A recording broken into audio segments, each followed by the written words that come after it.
Turn to Mr. Roberto Borrero, the UN Programs Coordinator for International Indian Treaty Council, as the civil society representative for Indigenous Peoples Major Group.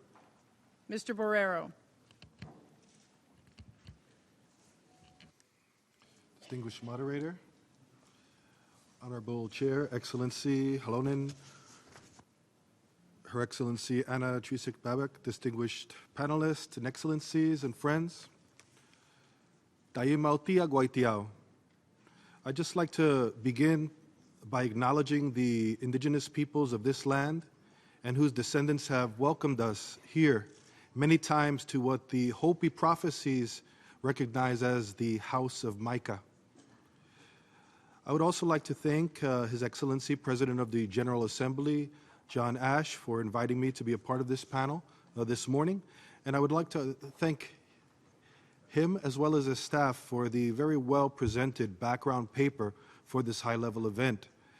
We feel in our Indigenous Peoples Major Group that it sets a constructive tone, and context for a participatory dialogue. Equality, inclusiveness, consent, and participation. These are central themes permeating generations of Indigenous peoples' human rights advocacy at the local, national, regional, and international levels. From the perspective of Indigenous peoples, discussions on closing the inequality gap must begin with an honest assessment of the causes and impacts of historic injustices, including colonialism, dispossession of lands, territories, and resources, as well as oppression and discrimination perpetuated against Indigenous peoples.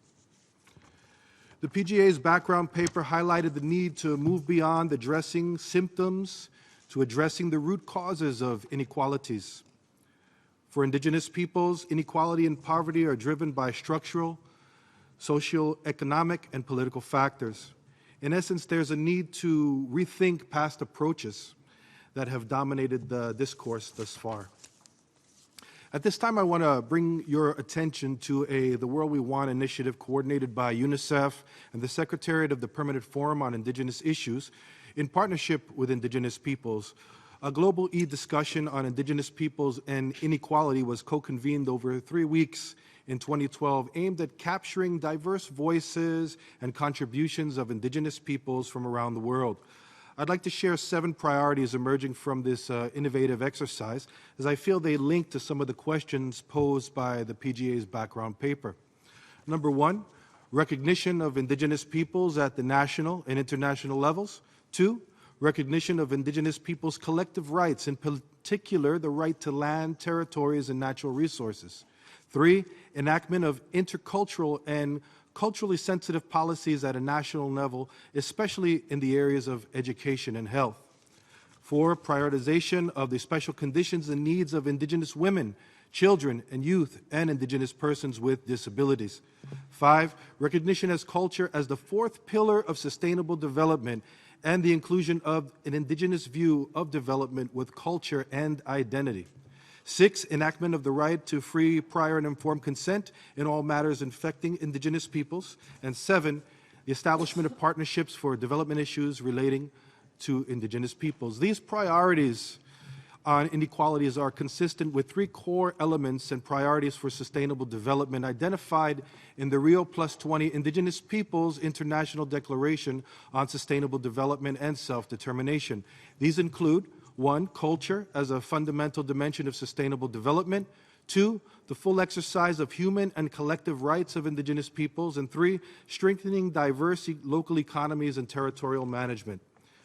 Well, there are recurring and cross-cutting themes within both these interrelated sets of priorities to address the gaps and highlight some of the particular inequalities faced by Indigenous peoples.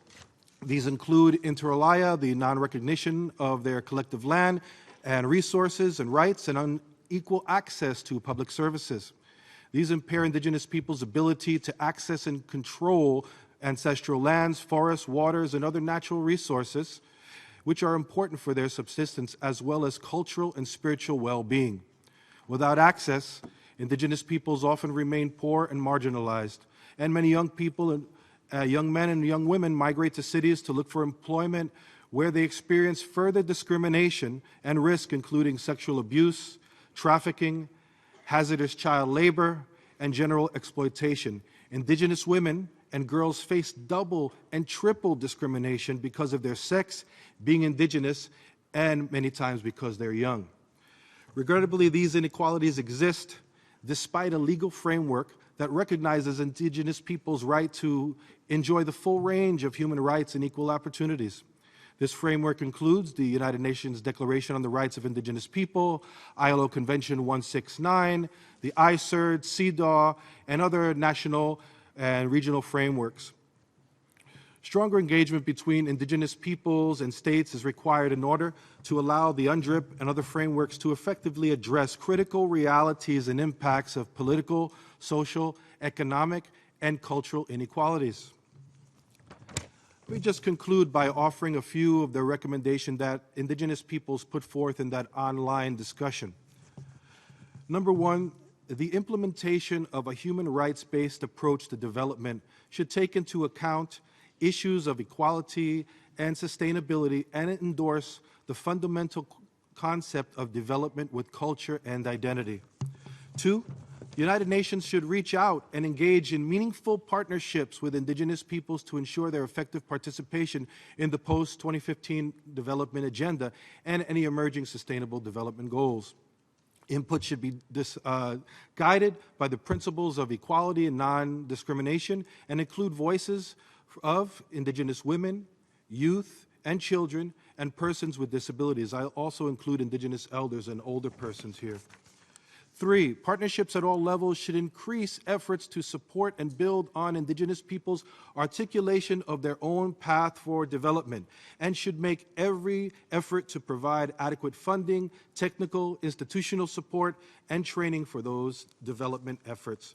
Four, at the national and local levels, there's a need to strengthen the institutionalized mechanism for consultation and meaningful participation of indigenous peoples, building upon the fundamental principles of free, prior, and informed consent and full participation in the development process.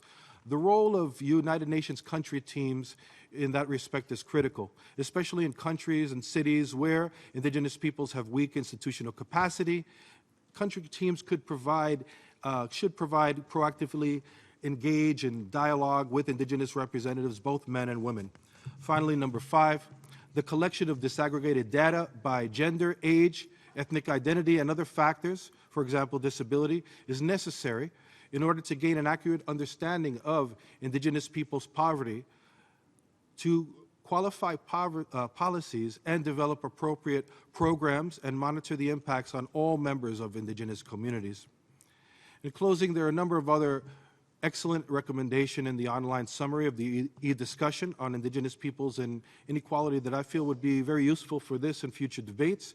And an additional source of recommendations to consider, specifically on indigenous women and youth, can be found in the 26 February submission by the Secretariat of the Permanent Forum on Indigenous Issues to the high-level event of the General Assembly, the contributions of women, the young, and civil society to this post-2015 development agenda.